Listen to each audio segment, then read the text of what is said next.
പിതാവും പുത്രനും പരിശുദ്ധ റൂഹായുമായ സത്യേക ദൈവത്തിന്റെ തിരുനാമത്തിൽ തന്നെ സ്തുതിയും നമ്മുടെ മേൽത്തിന്റെ കരുണയും മനോഗുണവും രണ്ട് ലോകങ്ങളിലും എന്നേക്കും ഉണ്ടായിരിക്കുമാറാകട്ടെ. ആമേൻ.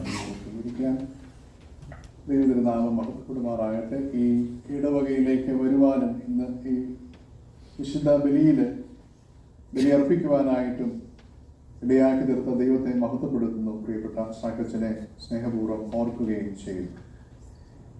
ജൂലൈ മാസം 3-ാം തീയതി മാർത്തോമാ ശ്ലീഹായുടെ ദുഃഖറോനോ ആഘോഷിക്കുന്ന ഒരു സമൂഹമാണ് നമ്മൾ. അതിനുശേഷം വരുന്ന ഈ ഞായറാഴ്ച പ്രത്യേകിച്ച് ഈ ഇടവക മാർത്തോമാ ശ്ലീഹായുടെ നാമത്തിൽ സ്ഥാപിക്കപ്പെട്ടിരിക്കുന്നത് കൊണ്ട് നമ്മുടെ കാവൽ പിതാവായിരിക്കുന്ന മാർത്തോമാ ശ്ലീഹായുടെ ഈ ദിവസത്തിൽ പ്രത്യേകിച്ച് നമുക്ക് ആരാധനയിലായിരിക്കാനായിട്ടും പരിശുദ്ധന്റെ മധ്യസ്ഥതയിൽ അഭയപ്പെടുവാനായിട്ടുമൊക്കെ ദൈവം ഇടയാക്കിയതിനെ ഓർത്ത് ദൈവത്തെ മഹത്വപ്പെടുത്തുന്നു. മാർത്തോമാ ശ്ലീഹ ഇന്ത്യയിലേക്ക് വന്നു, ക്രിസ്തുവിനെ കുറിച്ച് സംസാരിച്ചു. ഒരു മനുഷ്യൻ പോലും ക്രിസ്തു വിശ്വാസത്തിലേക്ക് വന്നില്ല. ഇതൊരു കഥയാണ്. ഈ കഥയിൽ അല്പം മർമ്മവും ഉണ്ട്. മാർത്തോമാ ശ്ലീഹ പറഞ്ഞു, ഞാൻ വന്നിരിക്കുന്നത് ക്രിസ്തുവിനെ കുറിച്ച് സാക്ഷിപ്പാൻ. ആളുകൾ ചോദിച്ചു, ആരാണ് ഈ ക്രിസ്തു? അവൻ മരിച്ചവനെ ഉയർപ്പിച്ചവനായ ക്രിസ്തു. ആരും വിശ്വസിച്ചില്ല. കേരളത്തിലുള്ള ഒരു മനുഷ്യൻ പോലും മാർത്തോമാ ശ്ലീഹായിൽ ആകൃഷ്ടനായില്ല. വീണ്ടും പറഞ്ഞു, അവൻ 3-ാം ദിവസം കുരിശിൽ നിന്ന് ഉയർത്തെഴുന്നേറ്റവനാണ്. അപ്പോഴും ആരും അനങ്ങിയില്ല. ഇപ്പം നിങ്ങളിരിക്കുന്ന പോലെ തന്നെ എല്ലാവരും ഇരിക്കും. ക്രിസ്തു യേശു ചെയ്ത അനേകം അത്ഭുതങ്ങളുടെ കഥകൾ മാർത്തോമാ ശ്ലീഹ ഇന്ത്യക്കാരോട് പറഞ്ഞു. ആരും ഒന്നും കേട്ടില്ല.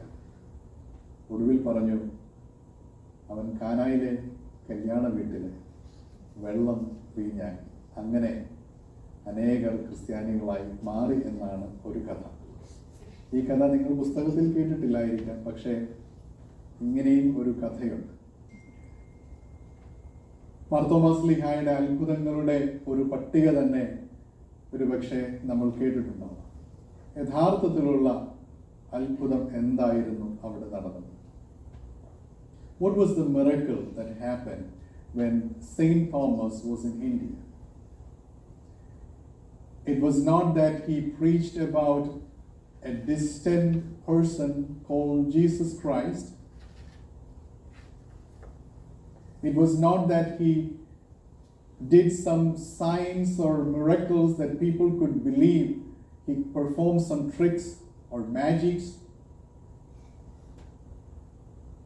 The real miracle was those people who have seen Saint Thomas, they were able to see Christ.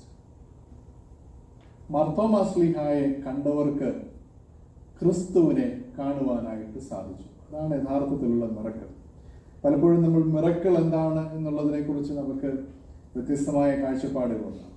നിങ്ങൾക്കറിയാം, ഇവിടെയുള്ള പള്ളികളിലൊക്കെയും അനേകം മിറക്കിൾസ് നടക്കുന്ന പള്ളികളാണ്. അവിടെ എന്താണ്, ഈ അയലിലൂടെ ഒരാൾ അങ്ങോട്ട് ഓടുന്നു, ആ ഓട്ടത്തിൽ ഒരു 10 പേര് താഴേക്ക് വീഴുന്നു, ഇപ്പുറത്തേക്ക് വരുമ്പോഴത്തേക്കിന് ഫയർ എന്ന് പറയുന്നു, അവിടെ ഇപ്പുറത്ത് നിൽക്കുന്ന ഒരു സെറ്റ് ആളുകൾ വീഴുന്നവരെ താങ്ങാൻ ആളുകൾ. ഇങ്ങനെ മിറക്കിൾസിന്റെ ഒരു കാലഘട്ടത്തിലാണ് നമ്മൾ ജീവിക്കുന്നത്. അതുകൊണ്ട് തന്നെ സുറിയാനി സഭയെ സംബന്ധിച്ചുള്ള മിറക്കിൾ എന്താണ് എന്നുള്ളത് വളരെ ലളിതമാണ്. Walking peacefully on this world.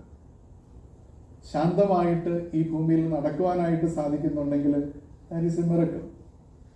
Marthoma ശ്ലീഹ യഥാർത്ഥത്തിൽ ഇന്ത്യയിലെ അദ്ദേഹത്തിന്റെ മിഷനിൽ ചെയ്തത്, അദ്ദേഹത്തെ കണ്ട ആളുകൾക്ക് ക്രിസ്തുവിനെ കാണുവാനായിട്ട് സാധിച്ചു. So miracles are still possible in this world. Miracles are still possible. നമ്മുടെ ജീവിതത്തിൽ മിറക്കിൾ നടക്കുന്നില്ലെങ്കിൽ അതിൻ്റെ അർത്ഥം നമ്മളെ കാണുന്നവർക്കൊന്നും ആരെ കാണാൻ പറ്റുന്നില്ല? ക്രിസ്തുവിനെ കാണാൻ പറ്റുന്നില്ല എന്നേ. നമ്മളെ കാണുന്ന ആളുകൾ നമ്മിൽ ക്രിസ്തുവിനെ കാണുന്നുണ്ടെങ്കിൽ അതൊരു മിറക്കിളാണ്. Miracles are real. Miracles are still happening. These are not stories that happen in the history. This is a present, continuous miracle that we believe in Christ, who is the same yesterday, today, and tomorrow. And the same power of our Lord and our Savior Jesus Christ is still present, is still real in the midst of us. ഈ miracle എന്തുകൊണ്ടാണ് നമ്മളുടെ ജീവിതത്തിൽ സംഭവിക്കാത്തത്? മർത്തോമാ ശ്ലീഹായുടെ പിന്തുടർച്ചക്കാർ ആയതുകൊണ്ട് മാത്രമാണ് നമ്മൾ ഇന്ന് ഈ ദേവാലയത്തിലൊക്കെ ഇങ്ങനെ വന്നിരിക്കുന്നത്. അങ്ങനെ ചൈനയോ ഇന്ത്യയോ അഫ്ഗാനിസ്ഥാനോ ഒക്കെ താങ്ങി മർത്തോമാ ശ്ലീഹ എന്ന ഒരു ശിഷ്യൻ ഇന്ത്യയിൽ വന്നിട്ടില്ലായിരുന്നുവെങ്കിൽ, അല്ലെങ്കിൽ ക്രിസ്തുവിനെ അനുകരിച്ചിരുന്ന ശിഷ്യന്മാർ നമ്മുടെ നാട്ടിൽ വന്നിട്ടില്ലായിരുന്നെങ്കിൽ നമ്മൾ ഇന്ന് വേറെ ഏതെങ്കിലും വിശ്വാസത്തിലുള്ള ആളുകളായിരിക്കാം. എന്തുകൊണ്ടാണ് നമ്മളുടെ ജീവിതത്തിൽ മിറക്കിൾസ് സംഭവിക്കാത്തത്? Because we settle down with an ordinary life. ഒരു മാമോദീസ ഏൽക്കുമ്പോൾ we are grafted into the body of Christ. കഴിഞ്ഞ ദിവസം ഒരു വീഡിയോ ഇങ്ങനെ കാണുവാനായിട്ടിടയായി. ഒരമ്മ അവരുടെ നഷ്ടപ്പെട്ട മകനാണ്, പക്ഷെ ആ അമ്മയുടെ മകന്റെ ഹൃദയം മറ്റൊരു വ്യക്തിയിൽ ഇംപ്ലാന്റ് ചെയ്തിരിക്കുക. ഒരു സ്റ്റെതസ്കോപ്പ് വെച്ചിട്ട് അമ്മ ആ ഹൃദയമിടിപ്പ് ഇങ്ങനെ ശ്രദ്ധിക്കുകയാണ്. വളരെ ടച്ചിങ് ആയിട്ടുള്ള ഒരു സീനാണ്. ആ അമ്മയുടെ മകന്റെ ഹൃദയം അവരിന്നും ഇടിക്കുന്നത് കേൾക്കുകയാണ്. അത് പക്ഷേ മറ്റൊരു വ്യക്തിയിലാണ്. ഇതുപോലെ തന്നെ നമ്മൾ ഓരോരുത്തരെയും നമ്മുടെ മാതാപിതാക്കളുടെ ഒരു പ്രോഡക്റ്റ് ആയിരുന്ന നമ്മളെ we are being grafted into the body of Christ. എന്നാൽ ആ വിളിക്കനുസരണമായിട്ട് നമുക്ക് മുമ്പോട്ട് പോകുവാനായിട്ട് സാധിക്കാതെയൊക്കെ വന്നു. ഞാൻ കഴിഞ്ഞ തവണ ഇവിടെ വന്നപ്പോൾ നമ്മുടെ വിഷയം തന്നെ നമ്മുടെ പൊട്ടൻഷ്യൽ എന്തായിരുന്നു എന്നുള്ളതാണ്. അതുകൊണ്ട് തന്നെ മർത്തോമാ ശ്ലീഹായുമായിട്ട് ബന്ധപ്പെട്ട് ഒരു ക്രിസ്ത്യാനിയുടെ പൊട്ടൻഷ്യൽ എന്താണ് എന്നുള്ളത് തന്നെ പറയണമെന്ന് ഞാൻ ആഗ്രഹിക്കുക. നമുക്ക് നമ്മുടെ ഈ ഒരു ഓർഡിനറി ലൈഫിൽ നിന്ന് ഒരു എക്സ്ട്രാ ഓർഡിനറി ലൈഫിലേക്ക് ട്രാൻസ്ഫോം ചെയ്യാനായിട്ടുള്ള പൊട്ടൻഷ്യൽ ഉള്ള ആളുകളാണ് നമ്മൾ ഓരോരുത്തരും. കാരണം we are being grafted into the body of Christ. We are being grafted into the heart of our Lord and our Savior Jesus Christ. And we have the same potential as Saint Thomas had in the past.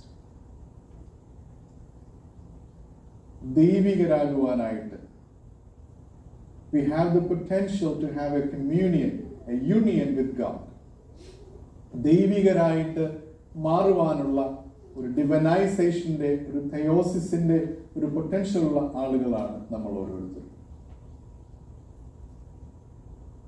അത് ജീവിതത്തിലെ ഒരു സുപ്രഭാതത്തിൽ നടക്കുന്നതല്ല എന്ന് നമുക്കറിയാം. അതൊരു യാത്രയാണ് എന്നൊക്കെ നമ്മൾ കഴിഞ്ഞ തവണ വളരെ ഡീറ്റെയിൽഡ് ആയിട്ട് നമ്മൾ പഠിച്ചത്. ഒരു കഥ മാത്രം പറഞ്ഞ് ഞാൻ അവസാനിപ്പിക്കും. ഒരിക്കല് ഒരു പരുന്തിന്റെ മുട്ട കോഴിയുടെ കൂട്ടിൽ എത്തപ്പെടുകയാണ്. നിങ്ങൾ ഒത്തിരി കഥകൾ ഇതിനെക്കുറിച്ച് കേട്ടിട്ടുണ്ടാകും. അങ്ങനെ ഈ പരുന്തിന്റെ മുട്ട വിരിയുന്നു, കോഴിയുടെ കുഞ്ഞുങ്ങളുടെ കൂടെ അത് അങ്ങനെ മുമ്പോട്ട് പോകുന്നു. അങ്ങനെ ഒരു പരുന്തൻ കുഞ്ഞ് കോഴിക്കുഞ്ഞായിട്ട് വളർന്ന് വരുന്നു. പലപ്പോഴും ഒരു ക്രിസ്ത്യാനിയെ സംബന്ധിച്ച് അവൻ ആരാണ് എന്ന് തിരിച്ചറിയാതെ ചുറ്റുമുള്ള ഒരു സമൂഹത്തിൽ അതിൻ്റെ നോംസിൽ, അതിൻ്റെ പോപ്പ് കൾച്ചറിൽ, അതിൻ്റെ സ്വാധീനങ്ങളിൽ, the world that is enticing us and we are the charm of the world, നമ്മൾ അതിൻ്റെ നോംസ് അനുസരിച്ച് നമ്മൾ അങ്ങനെ പോകുന്ന ആളുകൾ. ഇവിടെ നമ്മൾ തിരിച്ചറിയണം, we have a potential not to settle down with an ordinary life but an extraordinary life. And today we celebrate not the not the memorial of a past event, but a present reality that we can be like Christ. ക്രിസ്തുവിനെ പോലെ ആകുവാനുള്ള പൊട്ടൻഷ്യലുള്ള ആളുകളാണ് നമ്മൾ എന്ന് തിരിച്ചറിയണം.